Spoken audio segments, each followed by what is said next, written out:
Terima kasih. Assalamualaikum warahmatullahi wabarakatuh.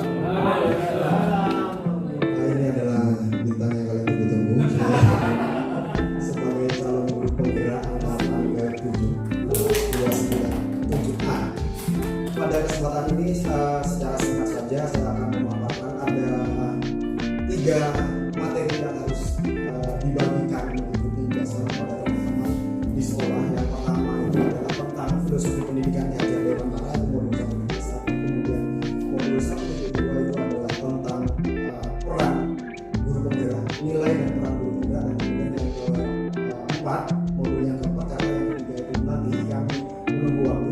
Untuk yang keempat itu adalah nilai restitusi tentang materi sekitar sudah sebenarnya. Pada materi sebelumnya sudah disampaikan oleh rekan saya mengenai Pak Rahman bahwa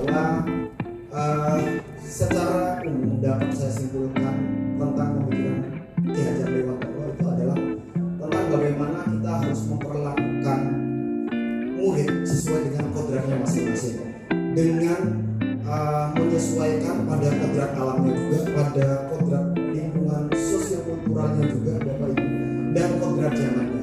Artinya kita sebagai guru itu tidak bisa, menurut pandangan Ki Hajar Dewantara ini, bahwa kita sebagai guru tidak bisa menyikapi atau menerapkan ajaran kita berdasarkan sudut pandang kita, tetapi kita harus menyesuaikan dengan kebutuhan kodrat mereka. Sebab bagi Ki Hajar Dewantara, kodrat seorang anak itu ibaratkan sebuah kertas putih gitu. Kertas putih yang sebenarnya sudah ada kodrat mereka di dalamnya, dan tugas guru adalah menemukan jalan kodratnya, bukan sebagai penulis dalam kertas putih itu. Jadi artinya kita sebagai guru tidak berhak mengorekkan tinta kita, bolpen kita, pena kita pada kertas putih yang dimiliki oleh anak-anak kita. Sebab kertas putih itu sebenarnya sudah memiliki garis-garis, tulisan-tulisan kodrat dalam hidup mereka. Tugas kita sebagai guru hanya membuat pembelajaran kita untuk menemukan dan menebalkan garis kodrat itu. Jadi kita harus memilah dan memilih garis kodrat yang positif bagi mereka, lalu kemudian memberikan contoh tebal pada kertas putih yang tadi. Betul sekali. Jadi itulah kemudian sebab bagi Ki Hajar Dewantara arti pendidikan itu adalah menuntun kodrat anak untuk menemukan kebahagiaan dunia dan akhirat. Tidak hanya mereka menemukan kebahagiaan mereka di dunia, tetapi bagi Ki Hajar, mereka harus menemukan juga jalan kebahagiaan di akhirat dengan cara berlaku yang baik di dunia mereka, dalam dimensi kemanusiaan mereka. Begitu. Itulah kenapa kemudian pendidikan itu dapat disimpulkan adalah sesuatu untuk memanusiakan manusia, menemukan jalan kebahagiaan di dunia dan akhirat. Begitu kira-kira. Kemudian untuk materi yang kedua saya lompat pada nilai dan kemudian untuk mencapai itu tadi, kita pembelajaran kita harus disesuaikan dengan kodrat sosial alam, sosial dan budaya. Artinya anak-anak yang tinggal di pesisir dengan anak-anak yang tinggal di wilayah perkotaan mungkin, atau pesisir dan pegunungan, itu kita harus menyesuaikan mengapa sikap anak ini kecenderungannya demikian. Apakah ada hubungannya dengan alamnya, dengan sosiokulturalnya, sehingga kita bisa menyikapinya secara bijak, lalu kemudian menemukan metode atau cara-cara pendekatan yang baik atas pembelajaran kita terhadap anak tersebut. Gitu. Kemudian Ki Hajar Dewantara juga memiliki satu metode AMO, istilahnya pendekatan bagaimana pembelajaran itu bisa diterapkan. Dan itu sebenarnya dalam pembelajaran modern atau teori orang tua itu mereka punya itu, tetapi kemudian oleh Ki Hajar Dewantara itu diadaptasi ke dalam metode AMO. Artinya metode AMO ini adalah sebuah metode pembelajaran yang sebenarnya sudah bisa kita dapati dalam lingkungan sosiokultural kita, baik berupa tradisi, adat istiadat ataupun dalam sebuah permainan tradisional. Ki Hajar Dewantara misalnya mencontohkan tentang bagaimana pola permainan algoritma itu sudah bisa diterapkan dalam permainan Engkley atau Dirk Almendra itu. Berhitung, kemudian bagaimana mereka harus bersiasat berhitung dan dalam permainan itu, kemudian juga dalam kompupa dan banyak permainan lain, sehingga kemudian Ki mengadopsinya menjadi metode AMO. Dan masih banyak lagi, misalnya nilai-nilai kearifan lokal yang bisa kita serap menjadi sebuah pembelajaran, dan itulah kemudian oleh Ki dijadikan sebuah konsep pendidikan nasional. Karena pendidikan nasional bagi Ki Hajar Dewantara adalah pembelajaran dengan kekuatan kearifan lokal dalam kebudayaan Nusantara. Yang itu harapannya adalah semua daerah itu dapat menerapkan, mengambil nilai-nilai spirit, nilai-nilai tradisional itu, yang kemudian maka ketika ditanya apa pendidikan nasional, adalah pendidikan yang berbasis kearifan lokal seperti yang sudah kita miliki sebenarnya tertuang dalam visi-misi. Jadi memang harus berdasarkan kearifan lokal, berbasis kearifan lokal dengan kekuatan metode tadi. Menjadilah satu konsep yang namanya pendidikan nasional. Itu katanya dari kata saya.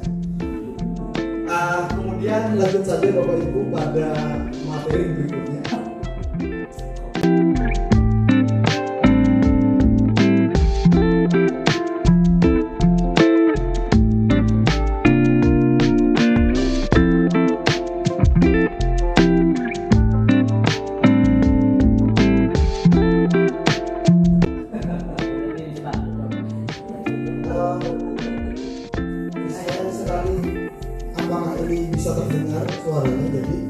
Bagaimana tentang filosofi Ki Hajar Dewantara dengan hubungannya dengan nilai dan peran berpengalaman tentang sebuah peristiwa. Begitu saya mengibaratkan nilai berpihak pada murid guru penggerak. Jadi sejalan dengan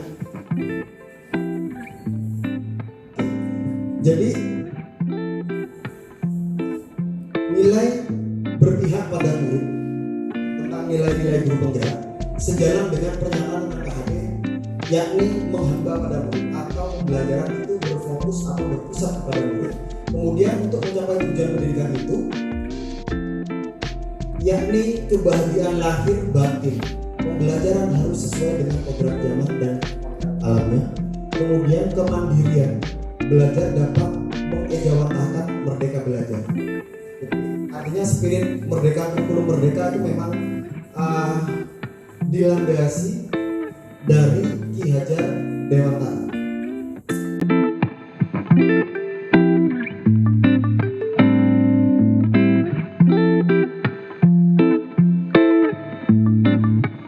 Artinya kalau teman-teman tadi sudah dipaparkan oleh Pak Rohman ataupun Bu Aisyah tentang nilai dan peran guru penggerak, sebenarnya kita masing-masing dari kita memiliki nilai sebagai guru penggerak, dan kita telah memiliki peran-peran kita sebagai guru penggerak. Karena sebagai nilai guru penggerak, misalnya teman-teman sudah mungkin menerapkan walaupun secara tidak konsisten sama juga seperti saya, oleh karenanya masih jadi calon guru penggerak, karena misalnya pembelajaran kita di antara kita itu sudah berusaha menerapkan pembelajaran yang berfokus pada murid. Terus kemudian di antara kita juga telah menjadi inovator dalam pembelajaran kita. Di antara kita sudah mampu berkolaborasi. Di antara kita sudah tergerak untuk melakukan pembelajaran dalam diri kita, bergerak untuk melakukan perubahan, lalu kemudian mungkin menggerakkan teman kita. Jadi masing-masing dari kita, saya rasa sudah memiliki nilai-nilai itu, hanya saja bagaimana kita untuk melakukannya secara konsisten atau dalam bahasa Palinya istiqomah gitu Pak. Itu yang menurut saya agak berat dan perlu effort atau upaya yang lebih untuk menjadi guru penggerak. Jadi terkadang kita dalam sebuah pembelajaran overthinking, kita terlalu percaya bahwa kita telah melakukan pembelajaran yang baik. Kita telah overthinking bahwa kita adalah guru yang baik, yang menurut kita sudah bisa menyampaikan materi dan menguasai materi dengan baik. Tetapi nyatanya ketika kita banyak belajar tentang filosofi Ki Hajar, tiba-tiba kita menjadi tidak tahu apa-apa, sebab apa yang kita lakukan itu adalah versi kita, bukan dari sudut pandang atau dari pendekatan kodrat dari peserta didik kita. Jadi kita juga sering abai, ya di sini saya mengatakan abai terhadap minat dan bakat peserta didik kita. Kadang kita memaksakan sebagai guru magang, kita tentu masing-masing dari kita ingin semua murid kita menguasai magang kita masing-masing, tetapi memang ketertarikan bakat mereka atau kodrat mereka itu tidak pada magang kita. Artinya dengan demikian maka kita harus menurunkan standar dari pembelajaran kita terhadap anak-anak yang mungkin kodrat secara kodratnya pendekatan alam sosial kulturalnya tidak mendekati tidak dekat dengan mapel kita. Maka kita harus mengukurnya dari sejauh mana mereka berupaya memahami dan menguasai materi kita, bukan pada standar atau yang kemudian kita tetapkan sebagai KKM mungkin. Dan itu menjadi polemik sebenarnya dalam kurikulum mereka. Oleh karenanya kemudian KKM itu dibebaskan, yang sebenarnya juga kita akhirnya KKM ini perlu dibuat atau tidak, kemudian KKM ini perlu disepakati atau tidak, itu masih menjadi perdebatan, karena sebenarnya penerapan KKM sendiri menabrak dari filosofi itu sendiri, sebab tidak bisa diseragamkan. Kira-kira mungkin setiap anak tidak bisa diseragamkan. Itu tentang nilai dan peran saya sebagai guru penggerak. Terima kasih.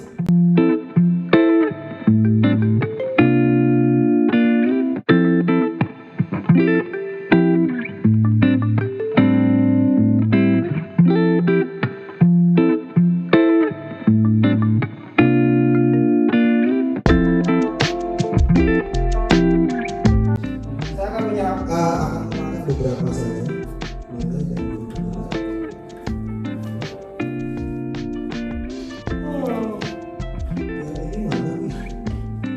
Budaya positif.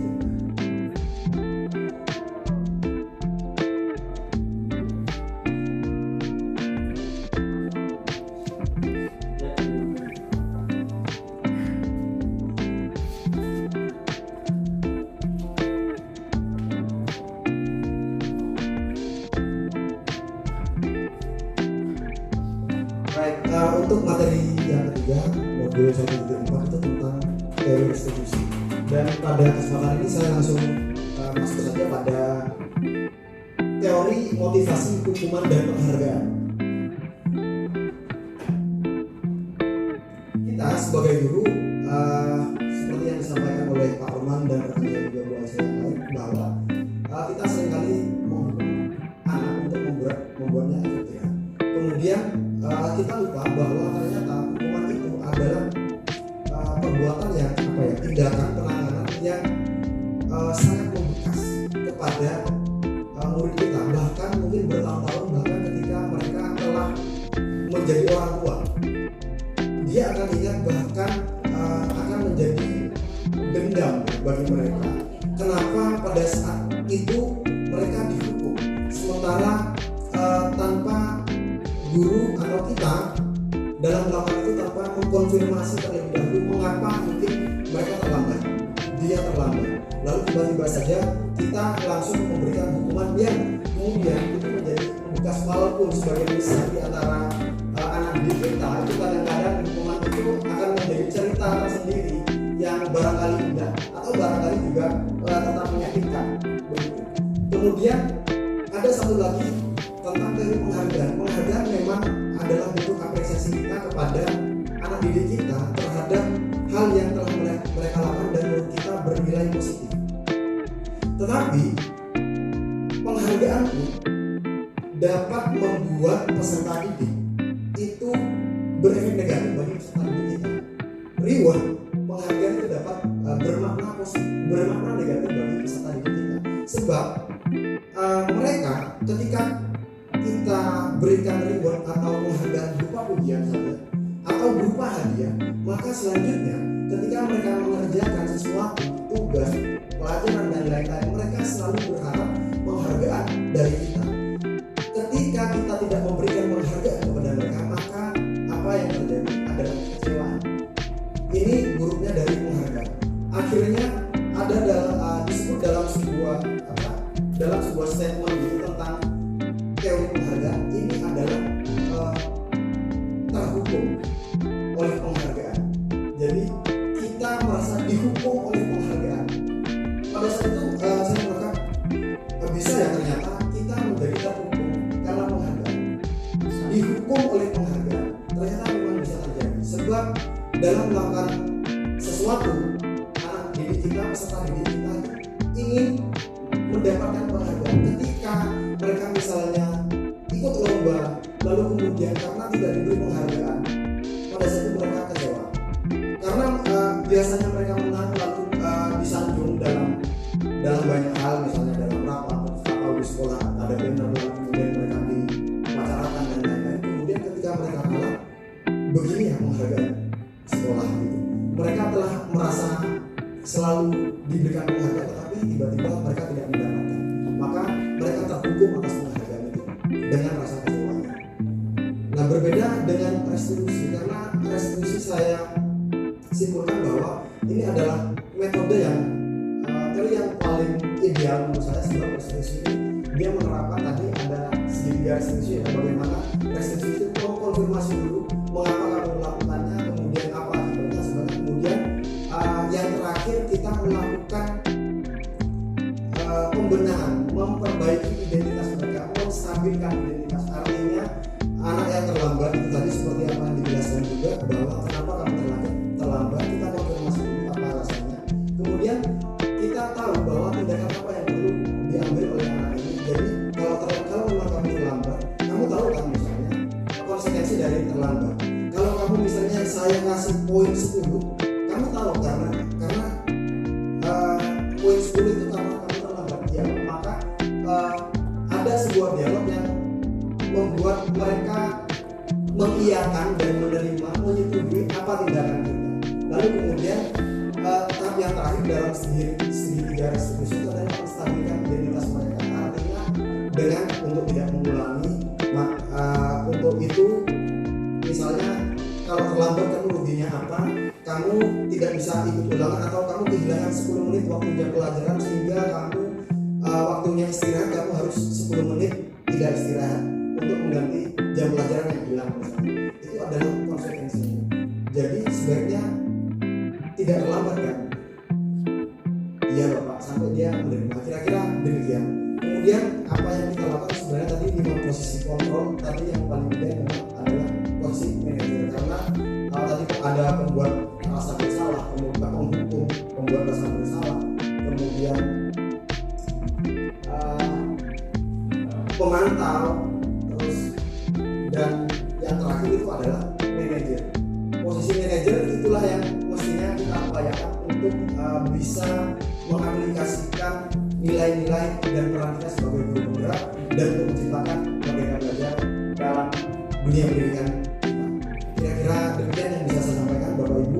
Terima kasih atas kehadirannya, dan untuk selanjutnya kami akan buka sesi tanya jawab. Dan Assalamualaikum warahmatullahi wabarakatuh. Waalaikumsalam. Yang terhormat Bapak Wakil Kepala Sekolah Bidang Kurikulum Bapak Haji Junaidi, yang saya hormati teman-teman semua, saya ucapkan terima kasih atas kesediaannya memenuhi undangan sekolah. Hari ini saya akan melakukan penjelasan tentang materi yang sudah saya dapatkan dari pendidikan guru penggerak. Saya awali mulai dari materi pertama yang kami dapatkan, yaitu tentang filosofi Ki Hajar Dewantara. Di situ ada identitas saya calon guru penggerak angkatan ke-7 di SMA Negeri 1 Sumeneb, Kabupaten Sumeneb. Salam dan bahagia.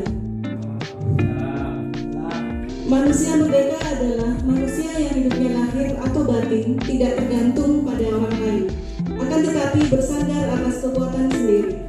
Pendidikan menciptakan ruang bagi murid untuk bertumbuh secara utuh agar mampu memuliakan dirinya dan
menciptakan manusia Indonesia yang beradab, ruang berlatih dan bertumbuhnya nilai-nilai kemanusiaan yang dapat diteruskan dan diwariskan. Pendidikan yang bersifat menuntun, yaitu memberi tuntunan terhadap segala kekuatan kodrat yang dimiliki anak agar ia mampu mencapai keselamatan dan kebahagiaan. Pendidik itu hanya dapat menuntun, tumbuh, dan hidupnya. Kekuatan kodrat yang ada pada anak-anak agar dapat memperbaiki perilaku hidup dan tumbuhnya kekuatan kodrat anak. Anak diberi kebebasan, namun pendidik sebagai pamong dalam memberi tuntutan dan arahan agar anak tidak kehilangan arah dan membahayakan dirinya. Kodrat alam dan kodrat zaman. Salah satu filosofi Ki Hajar Dewantara adalah adanya kodrat keadaan yang terdiri dari kodrat alam dan kodrat zaman. Di sini kodrat alam berkaitan dengan lingkungan di mana anak tinggal yang mempengaruhi pola hidup dan pola pikirnya. Jadi kodrat alam itu di mana kita tinggal, di mana anak itu tinggal. Di sini ada pengaruh budayanya, ada pengaruh alam sekitarnya sebagai lingkungan yang akan mempengaruhi pola pikirnya dan bagaimana dia bersikap. Jadi dibedakan antara misalnya anak yang tinggal di daerah pesisir dengan anak yang tinggal di daerah pegunungan akan mempunyai pola hidup yang berbeda. Kemudian kodrat zaman berkaitan dengan isi dan irama. Kodrat zaman di sini adalah zaman saat anak tinggal, saat anak sekarang berada, murid sekarang berada. Saat ini kemampuan anak ditekankan pada keterampilan abad 21, yaitu penguasaan IT. Tapi kodrat zaman itu tidak berarti menghilangkan budaya-budaya daerah dan malah harus menguatkan budaya yang sudah ada. Budi pekerti. Budi pekerti terdiri dari cipta, pikiran, rasa itu perasaan, dan karsa, kemauan atau raga. Pendidikan yang baik itu harus holistik dan seimbang, memadukan antara olah pikir, olah rasa, dan olah raga, sehingga menghasilkan dampak yang pendidikan yang seimbang tersebut membawa anak pada kebijaksanaan. Jadi pendidikan ini harus seimbang, tidak boleh timpang. Jadi antara fisik dengan pikiran dengan rasanya harus seimbang. Asas Trikon. Yang pertama, kontinuitas. Dalam pendidikan kita harus melakukan dialog kritis tentang sejarah. Jadi jangan lupakan sejarah di sini. Saat bergerak maju ke depan, kita tidak boleh melupakan akan akar budaya yang dimiliki oleh masyarakat. Jadi sekali lagi banyaknya pengaruh asing, pengaruh dari luar karena masuknya berbagai macam budaya itu tidak boleh mempengaruhi budaya yang sudah ada, budaya yang sudah kita anut sebelumnya. Yang kedua, konvergensi. Pendidikan harus memanusiakan manusia dan memperkuat nilai kemanusiaan. Sedangkan yang ketiga, konsentris. Pendidikan harus menghargai keberagaman dan memerdekakan pembelajar karena setiap orang itu unik dan memiliki karakteristik yang berbeda-beda. Yang terakhir, refleksi dari saya, pendidikan itu ibarat petani.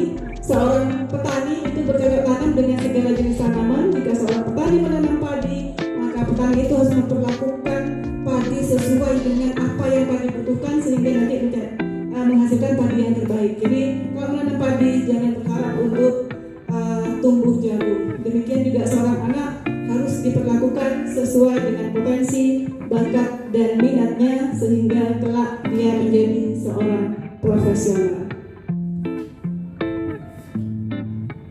Terima kasih. Saya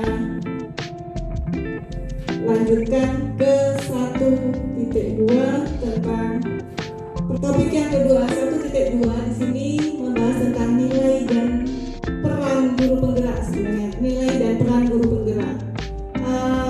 Di sini teman-teman calon guru penggerak punya beberapa nilai.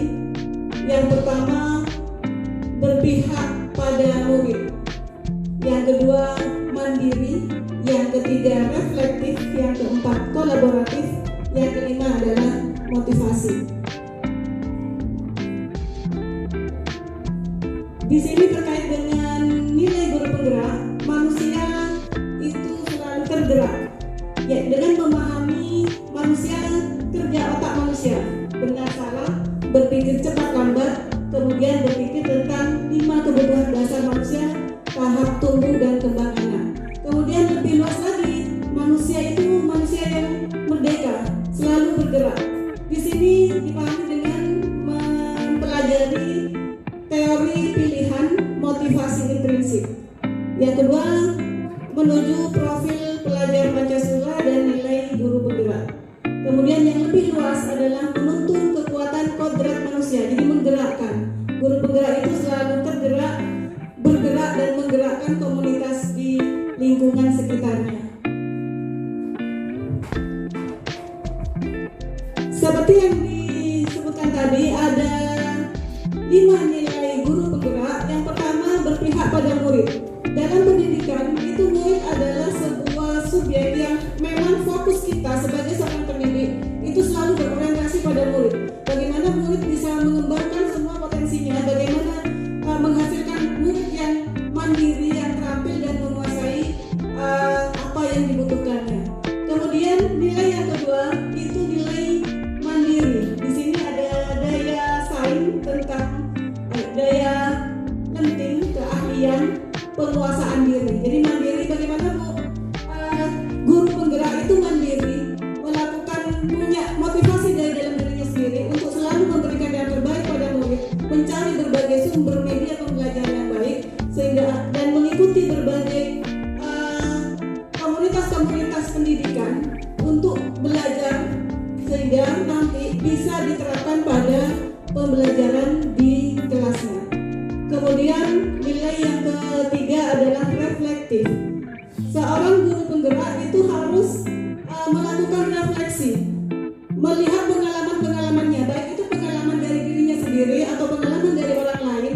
Kemudian kita melakukan refleksi, perbaikan-perbaikan, apa yang harus kita perbaiki, kemudian apa yang harus kita tingkatkan.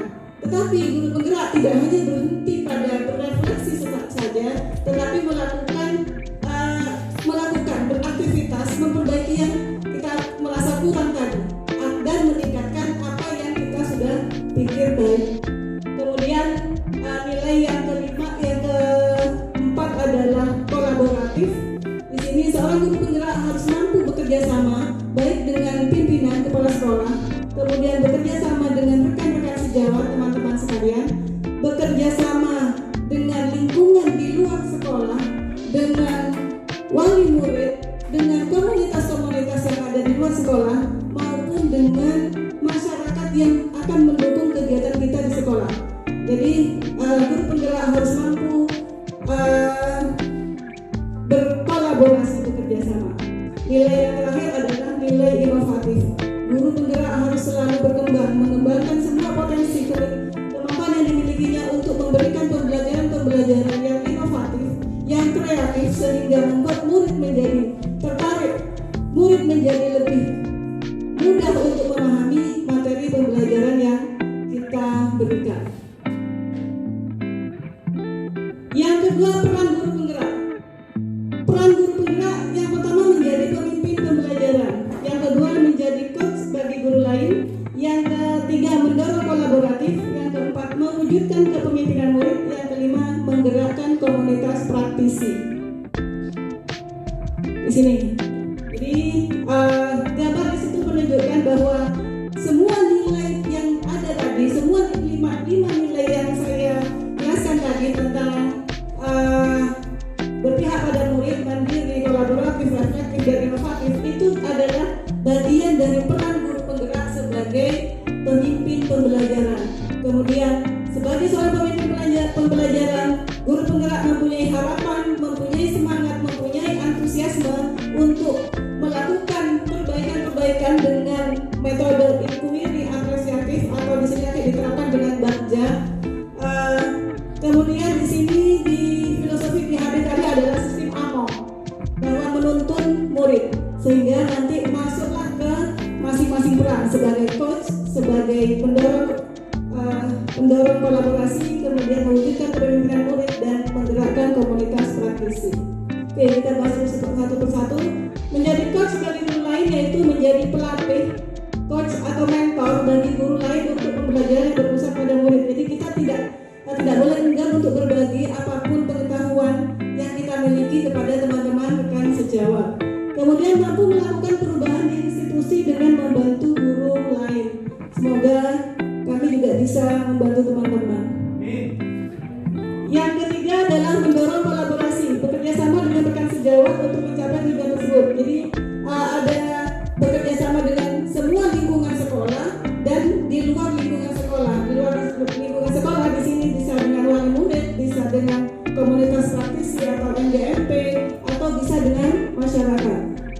Membuka ruang diskusi positif dan ruang kolaborasi dengan semua pihak yang bertujuan untuk meningkatkan kualitas pembelajaran.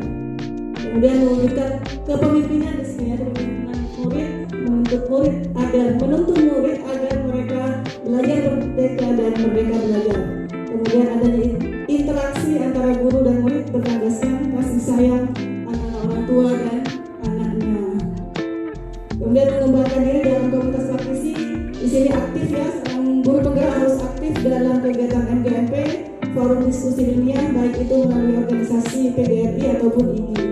Menjadi teladan dan agen perubahan di dalam ekosistem pendidikan sehingga memberikan budaya positif bagi lingkungan di sekolah. Salam bahagia, terima kasih. Warahmatullahi wabarakatuh.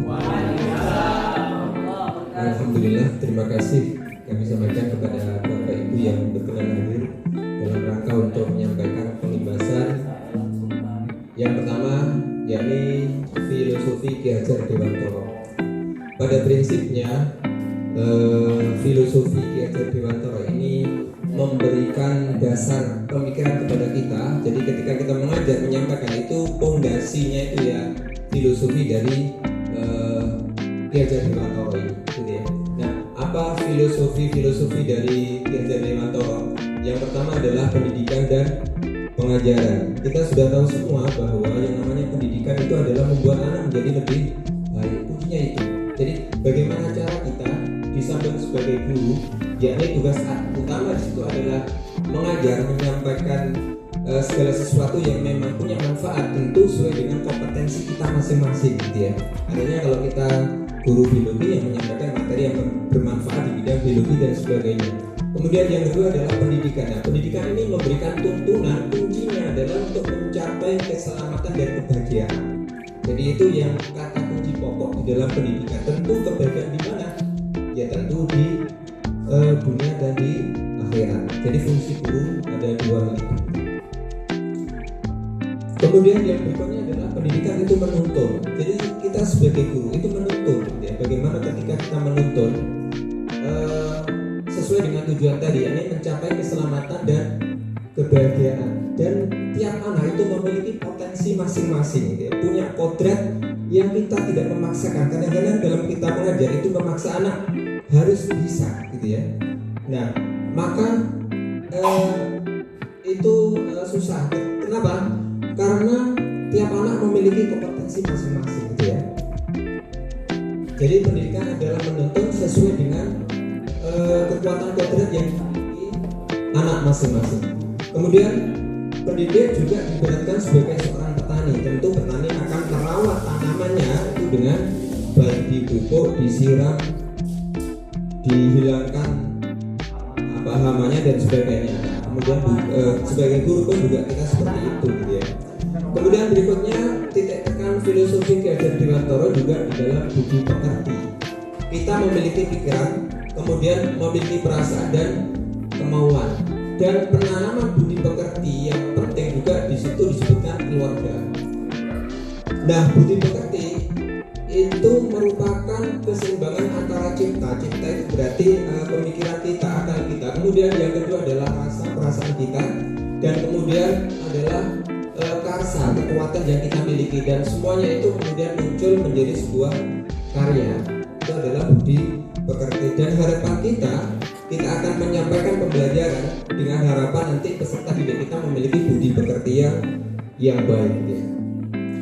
Nah, tadi juga disebutkan bahwa filosofi filosofi Ganjar Dewantoro itu sesuai dengan kodrat alam dan kodrat zaman. Zaman tentu peserta didik sekarang berbeda dengan zaman kita. Kalau zaman kita dulu tidak ada namanya HP dan sebagainya. Nah, sekarang sudah ada HP, maka pembelajaran pun juga disesuaikan dengan kodrat zaman sekarang ini.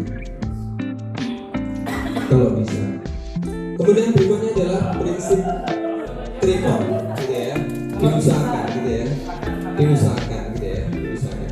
Kemudian berikutnya adalah prinsip trikon. Trikon itu pendidikan tidak lepas dari adanya perubahan yang terus menerus. Yakni yang pertama adalah kontinuitas terus menerus, gitu ya. Kemudian konvergensi, tujuannya adalah untuk memperkuat nilai-nilai kemanusiaan, dan yang ketiga adalah konsentris. Artinya tiap kita mesti punya perbedaan, gitu ya. Tiap kita memiliki perbedaan. Nah, kita harus menghargai perbedaan-perbedaan yang ada. Ini adalah prinsip-prinsip di dalam melakukan sebuah perubahan. Terima kasih.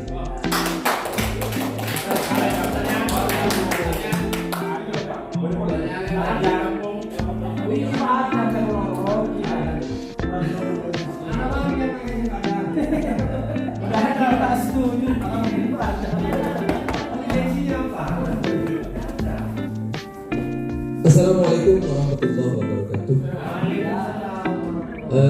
Pada kesempatan kali ini saya akan menyampaikan tema yakni nilai dan peran guru penggerak. Pada prinsipnya kita sebenarnya semua adalah guru penggerak. Artinya kewajiban kita adalah untuk menggerakkan putra putri kita untuk menjadi orang yang baik. Jadi kita tidak jadi guru penggerak sekalipun, pada prinsipnya kita harus menjadi guru penggerak.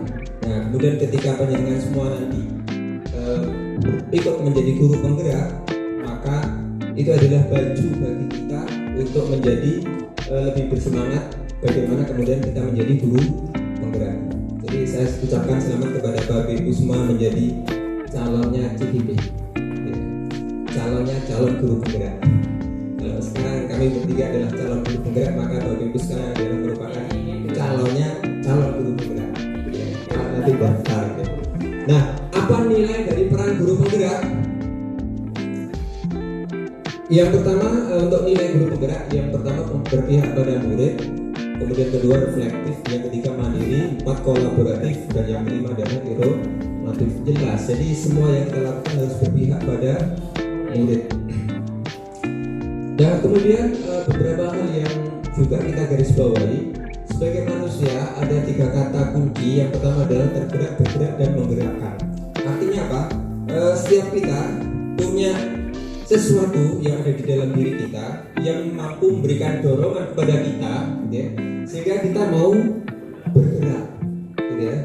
Jadi ada sesuatu yang di dalam hati kita, di dalam diri kita yang mampu menggerakkan kita. Ini membuat kita menjadi tergerak. Nah, setelah ada daya dorong dalam diri kita, kemudian mengakibatkan kita menjadi bergerak. Nah, ketika kita sudah bergerak, menggerakkan diri kita, maka kita berusaha untuk mengajak orang lain juga untuk ikut bergerak. Kita jadi orang baik dan kita berbuat baik, dan kemudian mengajak orang lain juga untuk berbuat baik, gitu ya. Kalau bahasa agama, kita beriman, kemudian kita beramal soleh, dan mengajak orang lain juga untuk beramal soleh. Jadi tergerak, daya dorong dalam hati, kemudian kita bergerak mengamalkan dalam bentuk amal soleh, dan kemudian menggerakkan orang lain. Artinya kita mengajak juga anak didik kita untuk menjadi orang baik. Jadi 3 kata kunci ini.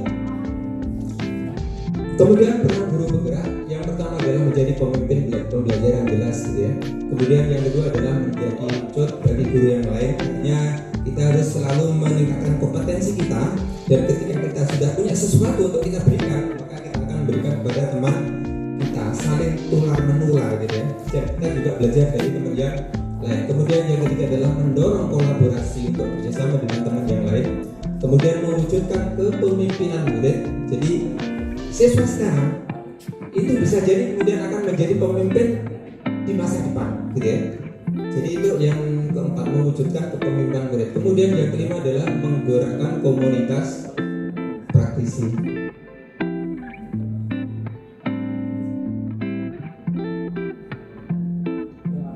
Terima kasih. Ini adalah merupakan item-item dari top poin nilai dan peran guru penggerak.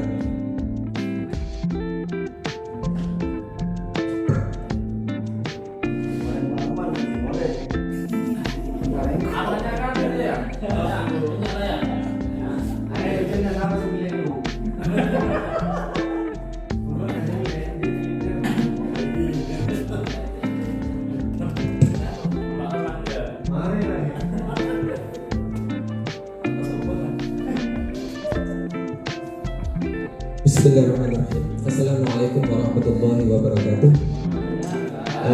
Untuk kesekian kalinya saya akan menyampaikan tentang budaya positif.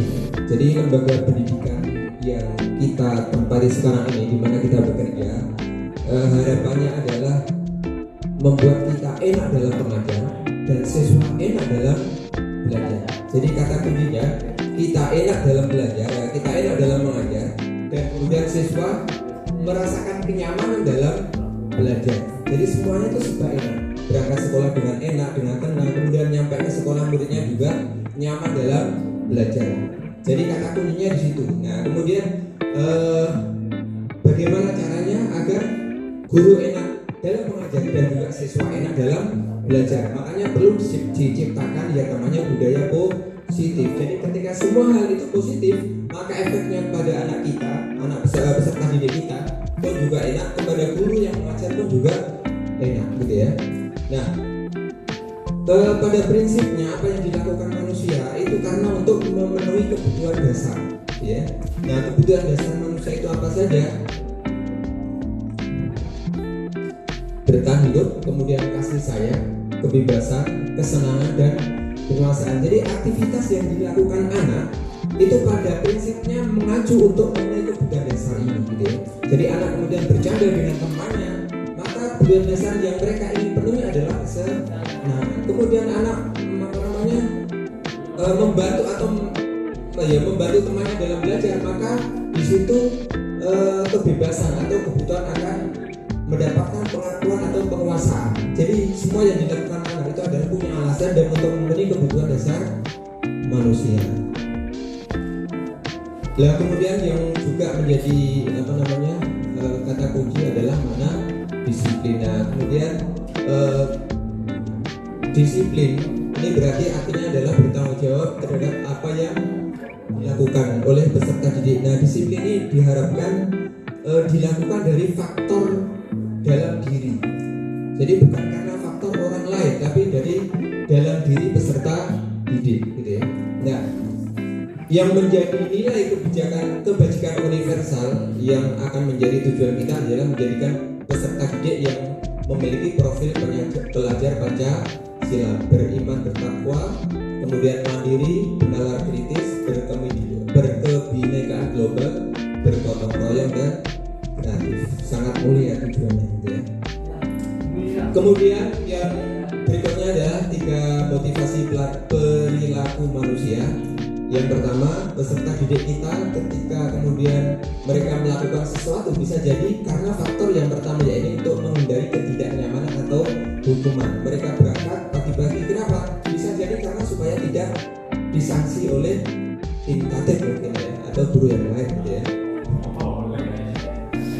Nah, kemudian bisa jadi ketika anak datang pagi-pagi, ini adalah ingin mendapatkan imbalan, penghargaan dari orang lain. Dapat bintang atau itu ya, dan sebagainya untuk mendapatkan penghargaan. Kemudian yang ketiga, anak kita datang pagi bisa jadi kemudian karena atas dia merasakan ketika dia berangkat pagi akan mendapatkan kenyamanan, maka itu adalah sudah mendapat daya dorong yang berasal dari dalam diri. Maka motivasi yang terbagus itu adalah karena dorongan yang ketiga, artinya dari internal manusia itu sendiri, dari hati murid itu sendiri daya dorongnya, bukan karena ingin mendapatkan ketidaknyamanan dan juga tidak ingin mendapatkan penghargaan. Mau dipuji atau tidak akan tetap menjadi orang yang baik. Kemudian yang berikutnya adalah 5 posisi kontrol. Yang pertama, penghukum, gitu ya. Kita suka memberikan hukuman. Kemudian ini yang perlu kita kurangi ketika kita menjadi orang yang suka menghukum anak kita, ya, tentang salah push up, yaitu yang perlu kita hindari. Kemudian yang kedua adalah membuat merasa bersalah, gitu ya. Bapak sudah kecewa sama kamu, gitu ya. Nah, itu adalah merupakan salah satu contoh dari membuat merasa bersalah dari peserta didik kita. Kemudian menjadikan teman, jadi sudah kamu tidak apa, kamu tidak ada, ya. Jadi itu adalah contoh bagaimana ketika kita menjadikan posisi teman. Kemudian yang keempat, pemantau. Pemantau ini dihubungkan dengan aturan atau tata tertib yang ada. Jadi anak melanggar, mana yang dilanggar, apa sanksinya, gitu ya. Jadi itu disesuaikan dengan tata tertib yang ada. Kalau fungsi posisi pemantau, yang dilanggar apa, sanksinya apa, ya itu diberikan kepada anak. Kemudian yang kelima adalah posisi sebagai manajer. Cok, kenapa kok mau seperti ini? Salah enggak? Oh iya. Nah, kemudian anak itu diberikan kesempatan untuk memberikan solusi atas permasalahan atau kesalahan yang sudah dia perbuat. Jadi sebaiknya kamu seperti apa sih sebenarnya, gitu ya. Nah, kemudian sebaiknya ya saya tidak terlambat pak, dan gitu kan. Nah, itu adalah posisi sebagai manajer, dan ini adalah posisi yang terbaik. Paling tidak kita menggunakan posisi pemantau dan manajer. Kalau teman terus membuat bersalah dan penghukum ini yang harus dihindari. Kemudian berikutnya adalah tentang segitiga restitusi. Tahapan-tahapannya adalah menstabilkan identitas. Jadi untuk menstabilkan identitas itu salah satu contohnya adalah setiap orang pasti pernah melakukan kesalahan, gitu ya. Kemudian validitas tindakan yang salah. Ketika siswa melakukan kesalahan, hanya itu misalkan ada siswa yang ngantuk, gitu ya. Bagus mas kamu pasti bagus, hanya ngantuk dan tidur di kelas, tidak sampai kemudian mengajak teman lain untuk coba tidur. Artinya masih dibuat bagus meskipun salah, gitu ya. Karena tidak mengajak teman lain untuk juga tidur di kelas, gitu ya. Jadi masih dibaguskan ya. Kemudian diarahkan kepada keyakinan. Kira-kira menurut kamu enak enggak ketika kamu kemudian pelajaran tidur di kelas? Ya enggak lah pak. Gimana sebaiknya untuk selanjutnya? Ya saya akan tidak tidur terlalu malam, dan kemudian saya akan selesaikan tugas sore. Kemudian kalau malam saya tidak akan main game. Oh ya udah bagus, untuk besok kamu tidak boleh main game malam-malam, gitu ya. Nah, itu adalah merupakan solusi yang sudah diambil oleh peserta didik sendiri, gitu ya. Artinya yaitu posisi manajer, gitu ya. Dan selanjutnya keyakinan kelas adalah kata-kata kalimat yang itu bisa memberi motivasi siswa untuk kebaikan, ya, untuk kebaikan siswa-siswa dalam kelas, ya. Contohnya di situ adalah setiap anggota kelas perlu belajar, setiap anggota kelas perlu senang, dan seterusnya. Ini adalah keyakinan kelas, gitu ya. Itu yang saya sampaikan pada kesempatan kali ini. Terima kasih. Wassalamualaikum warahmatullahi wabarakatuh. Waalaikumsalam warahmatullahi wabarakatuh.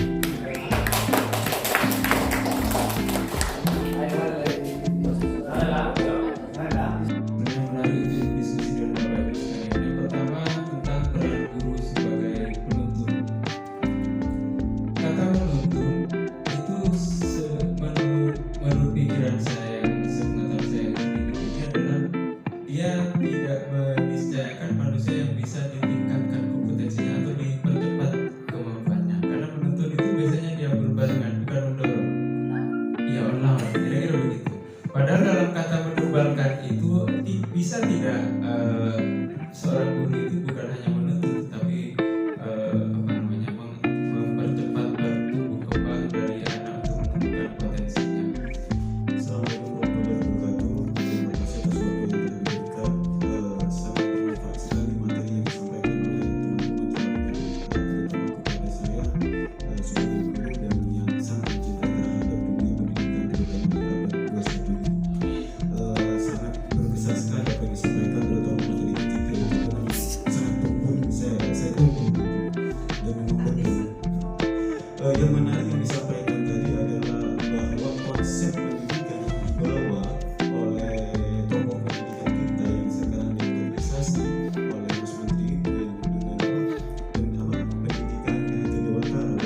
Baik, terima kasih Bapak Ibu Guru atas tanggapan dan sebuah umpan balik yang cukup luar biasa dan respon yang luar biasa bagi kami mendapat pertanyaan-pertanyaan sebegitu hebat. Begitupun pertanyaan-pertanyaan Ibu dan Bapak sebenarnya adalah pertanyaan-pertanyaan kami juga yang kami bawa pada saat mendapatkan mobil ini, bahkan mungkin akan terus masih kami bawa sepanjang PPG program pendidikan guru penggerak ini masih bergulir. Sepanjang itulah kami akan masih bertarung dengan pertanyaan-pertanyaan ini. Benar saja memang semua apa yang kita dapat dan tadi sudah juga sedikit saya singgung, ketika kita telah menjadi guru, kita memang telah merasa kita lah guru dan kita sudah saya adalah guru dan saya menguasai materi pembelajaran saya telah melakukan banyak hal yang menurut saya positif. Ternyata semua dihajar oleh materi-materi tadi yang barangkali kita akan mengatakan bahwa ini prioritas.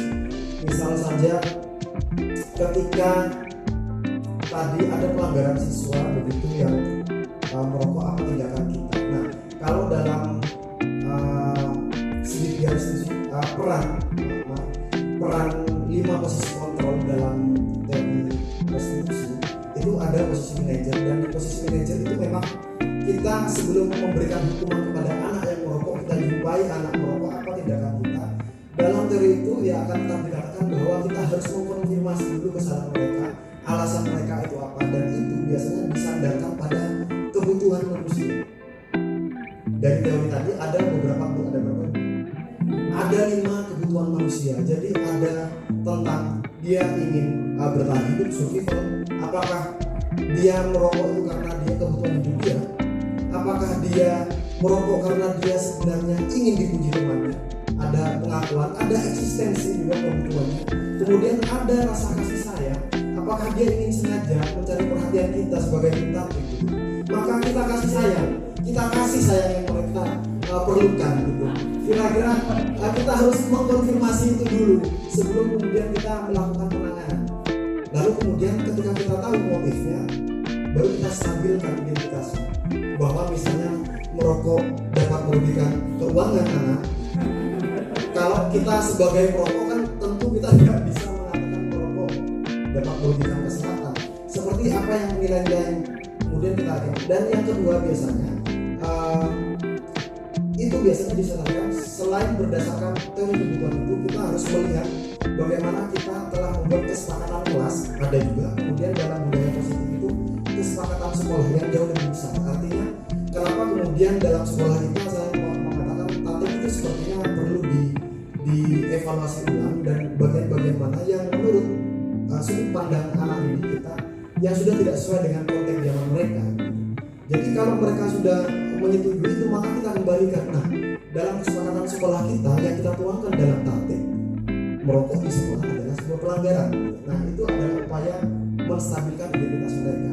Lalu kemudian layakan, berarti sudah seharusnya kan Bapak memanggil atau memberikan surat panggilan kepada orang tua. Kira-kira sehalus itu caranya menurut teorinya kan gitu. Apakah kita mampu mengaplikasikan? Ya ini adalah ikhtiar. Kalau dalam bahasa kita ikhtiar, dan kita mencoba istiqomah dengan apa yang kita yakini. Jadi ada dalam budaya positif itu ada keyakinan kelas, ada keyakinan sekolah. Keyakinan sekolah itu berarti keyakinan itu dibuat dan disepakati oleh seluruh warga sekolah, walaupun tidak semua, mungkin keterwakilan beberapa elemen sebelum kita membuat tatip kayaknya gitulah kira-kira. Kalau saya mencoba mengimplementasikan dalam sebuah peraturan tatip tentang kesepakatan sekolah, sehingga ketika kita akan menindak anak-anak, kita gampang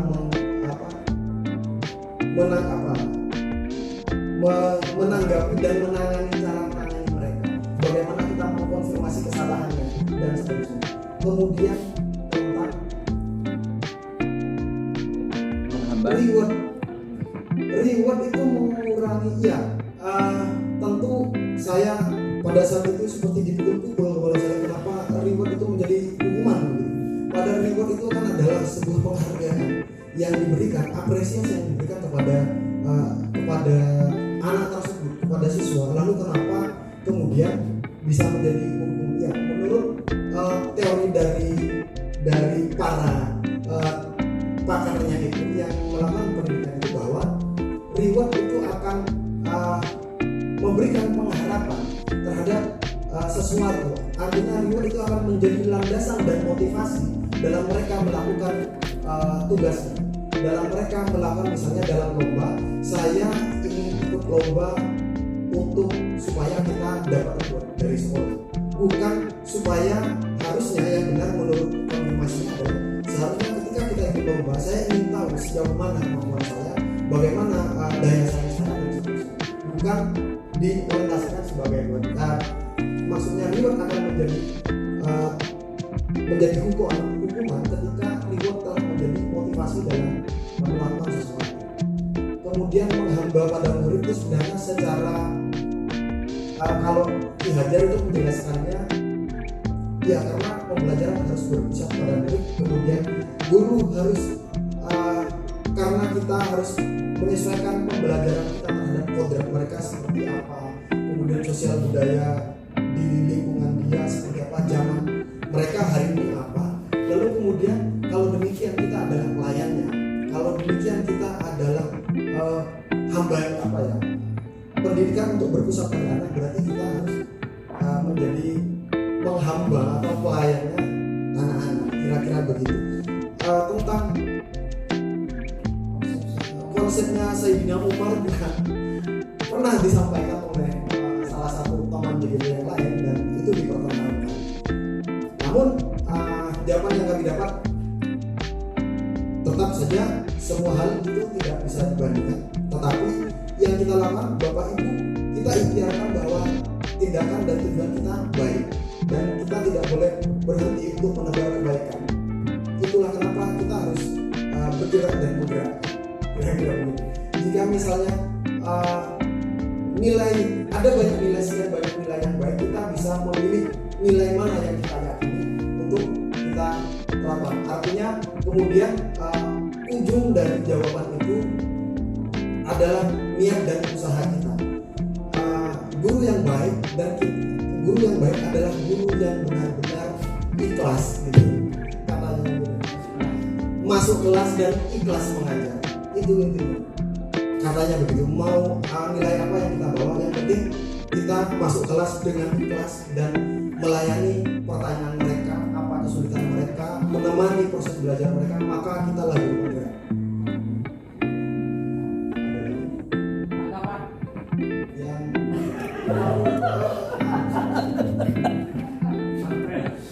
Pendidikan pesantren baik, saya sedikit ingat Pak Udin. Kenapa menjadi begini? Perbedaan pendidikan hari ini dan pendidikan masa penjajah. Di awal tayangan, di awal pembelajaran CGP ini kami disuguhkan dengan video yang memperbandingkan konteks pembelajaran hari ini, pendidikan hari ini dan pendidikan pada masa penjajahan dulu. Masa penjajahan, pendidikan itu tidak diorientasikan untuk memanusiakan manusia. Pendidikan itu dilakukan untuk menyiapkan tenaga kerja bagi para penjajah, bagi kepentingan kolonialisme. Dan itulah kenapa tingkat pendidikan pada saat masa penjajahan itu hanya mencetak tenaga kerja, baik sebagai mandor, buruh dan lain-lain. Yang penting mereka cukup baca tulis dan bisa berhitung. Dan itu semuanya arahnya, ujungnya, tujuannya adalah, hilirnya adalah dipekerjakan dalam kepentingan kolonialisme. Berbeda konsep misalnya yang ingin dicapai sebenarnya oleh Ki Hajar, dan sebenarnya seiring dengan pendidikan pesantren pada saat itu, karena pendidik kita, guru-guru kita memang adalah tokoh-tokoh pesantren, baik Ki Haji Ahmad Dahlan, pendiri Muhammadiyah, ataupun Ki Haji Hasyim Asy'ari. Dia kalau kita lihat dari sejarah beliau gitu, dia memang pendidikannya untuk sejalan dengan Ki Hajar, artinya memerdekakan kita, membuat kita menjadi makhluk yang merdeka. Secara filosofi, masyarakat orang merdeka itu adalah orang yang bisa menentukan tujuan mereka sendiri dan melakukan dengan tindakannya mereka sendiri. Bukan misalnya kita punya tujuan ke satu tempat, tujuan A, tetapi jalan kita ditentukan oleh orang lain. Kamu kalau mau nyampe ke sana, kamu harus lewat ini. Itu belum merdeka, masih sesuatu merdeka, tetapi merdeka yang sesungguhnya kita yang menentukan tujuannya dan dari arah mana kita akan mencapai tujuannya. Itu secara konsep merdeka bagi kurikulum merdeka yang didasarkan pada pemikiran KHT. Dan saya rasa pada saat itu yang dilawan dalam pendidikan masa penjajahan oleh